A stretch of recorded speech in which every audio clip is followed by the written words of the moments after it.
Eu vou te explicar agora a diferença entre herdar o reino de Deus e entrar no reino dos céus, porque as pessoas confundem muito essas duas informações e essa confusão gera um caos social enorme. Então fica no vídeo até o fim para ver se você também está incluída aí nessa lista, né? E o texto mais polêmico do Novo Testamento, que está em 1 Coríntios 6, 9, 10.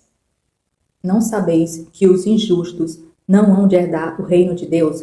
Não erreis, nem os devassos, nem os idólatras, nem os adúlteros, nem os efeminados, nem os sodomitas, nem os ladrões, nem os avarentos, nem os bêbados, nem os maldizentes, nem os roubadores herdarão o reino de Deus. Grupo grande, né? Mas a polêmica toda se concentra nesses dois termos, efeminado e sodomitas. Lembrando que o Novo Testamento foi todo escrito em grego, pois era a língua predominante naquela época. É como se fosse o inglês atualmente, né, falado em todo o mundo. Então vamos às traduções desses dois termos no original.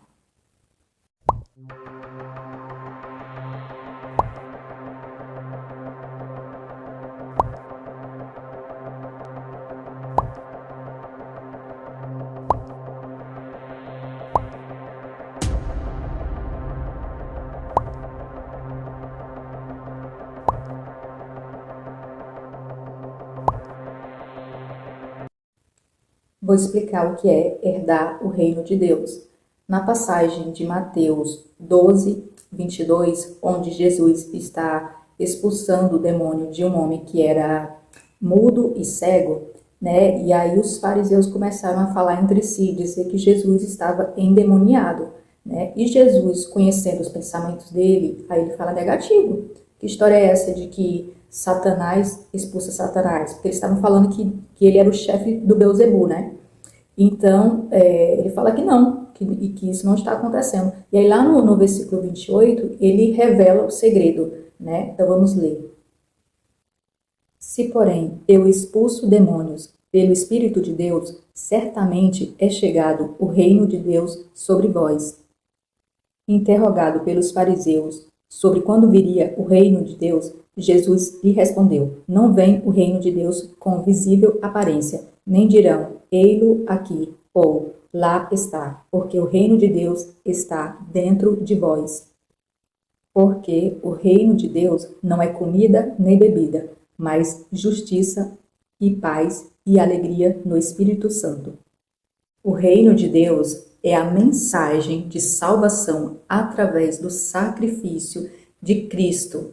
E você consegue se tornar mais espiritualizado e aí você vai ficar mais sensível à voz do Criador. Então, o reino de Deus são para nós, as pessoas que estão vivas aqui na Terra. Então, você herdando o reino de Deus, você vai conseguir experimentar a paz que excede todo entendimento. É você ter a plena certeza e convicção de que o Senhor é o seu pastor e que Ele não faltará. É você ter entendimento, conhecimento, revelação das Escrituras. Então, tem pessoas que estão aí há 10, 20, 30 anos no sistema religioso que ainda não herdaram o reino de Deus, né? Porque são pessoas que estão atribuladas, pessoas amarguradas, são os famosos maldizentes daí desse grupo, né? Então, talvez essas pessoas, pode ser que elas não entrem no reino dos céus. Eu vou explicar o que é entrar no reino dos céus.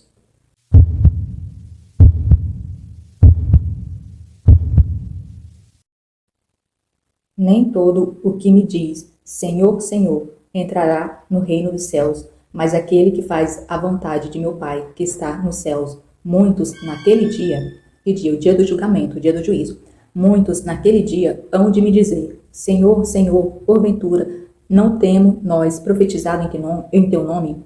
E em teu nome não expelimos demônios? E em teu nome não fizemos muitos milagres? Então lhes direis explicitamente, nunca vos conheci, apartai-vos de mim, os que praticais a iniquidade. Eu sugiro que você leia os capítulos 21 e 22 de Apocalipse, que é onde o apóstolo João ele vai estar explicando sobre a cidade santa, a Nova Jerusalém, que é a morada eterna, né? Que essa sim está falando de reino dos céus.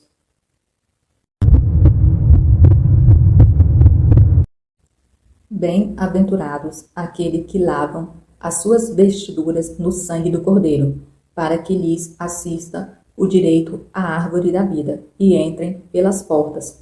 Fora fica os cães, os feiticeiros, os impuros, os assassinos, os idólatras e todo aquele que ama e pratica a mentira.